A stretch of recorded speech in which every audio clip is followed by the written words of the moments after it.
माझ्या विरुद्ध कोणताही प्राथमिक पुरावा नाही अशा तऱ्हेचा न्यायालयात अर्ज केलेला आहे। आरोपी एक वाल्मिक याने काही कागदपत्रांची मागणी केली होती आणि त्या सगळ्या कागदपत्रांची जंत्री आज सीआयडी तर्फे आम्ही न्यायालयात सादर केली। काही दस्तऐवज हे सीलबंद असल्यामुळे न्यायालयाला विनंती केली की त्याच्या प्रती सील उघडल्यानंतर या आरोपींना देण्यात याव्या।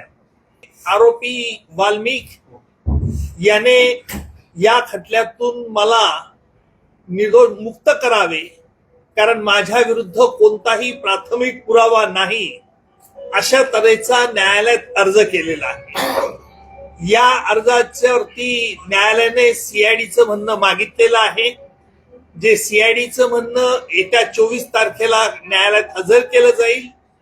त्यानंतर त्याच्यावरती सुनावणी होईल। अर्थात वाल्मिक तर्फे युक्तिवाद, नंतर सरकारतर्फे आम्ही युक्तिवाद करू।